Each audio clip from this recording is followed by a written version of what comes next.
In one of my Facebook groups, there's a request for a tutorial on magnetic polishes. And so I'm going to break this into two parts. This first part will just be talking about magnetic polishes in general and sort of magnets. So these are some of the magnetic polishes I have. I have loved them ever since I saw them several years ago on, I can't even remember who. But I love not just the magnetic effect of them, but also that they are, almost all of them are good for stamping as well. And this was before there were widely available stamping polishes. So magnetics were just an easy way to find some good polishes that will stamp. So I collected a bunch of them.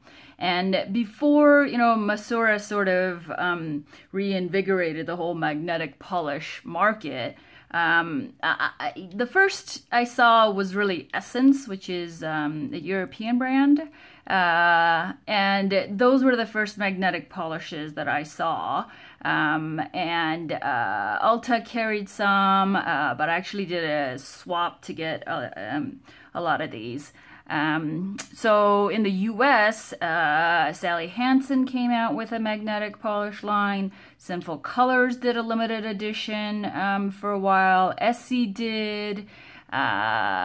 Icing, believe it or not, did, called the Magnetics line. And there are a couple of others that I didn't get, but those were some pretty available magnetic polishes a few years ago. And then more recently, I think Masura really just, the way they've done magnetics and with their new magnet that just is stronger, they've become popular again. And there's a line by Bow that also offers magnetics as well. There are a few indies that do it. Parrot Polish is the one that comes to mind. But yeah, the magnetic polishes are pretty popular. So there used to be, and I didn't grab them to show you, but there used to be these little sort of patterned magnets that you had to hold over your nail, but they were pretty weak, and it took a while to form the pattern, and then in certain cases, like if your nails were really curvy, it was very hard to reach the edges, and the pattern didn't stay really well.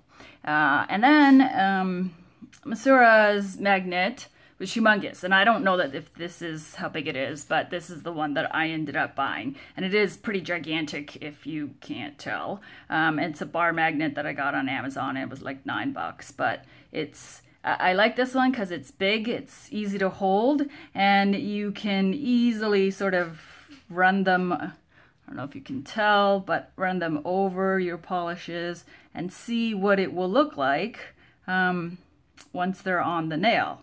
So you don't need one that big. I just find it easier with my arthritic hands to hold that. I had originally gotten a smaller bar one, which works just as well. But it's just a little bit harder to hold for me close to my nail. And that was the sound of them sticking together because I put them too close together.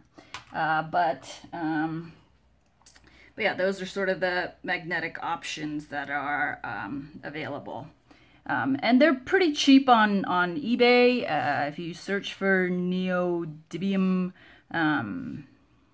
magnets, you can find, if you want like N45 or higher, and they will all pretty much work. But I like magnetics for the reasons I said, and also because they are, I think, just, inert magnetic particles in the polish. I don't think the effect will ever go away like they would with like thermals and solars and whatever, where those pigments can degrade over time. So I think that they're going to be good, for as long as the polish is good for. So So I happen to have a lot of them and I use them for art a lot. I also like them because they're heavier than other polishes due to the magnetic particles. So when you do some stuff like drag marbles and what have you, it sort of sinks into the other polish and creates that like smoky effect that's really nice in drag marbles. So there you have it. Part 2, I am going to show the magnetic polish in action along with some magnetic polish stamping.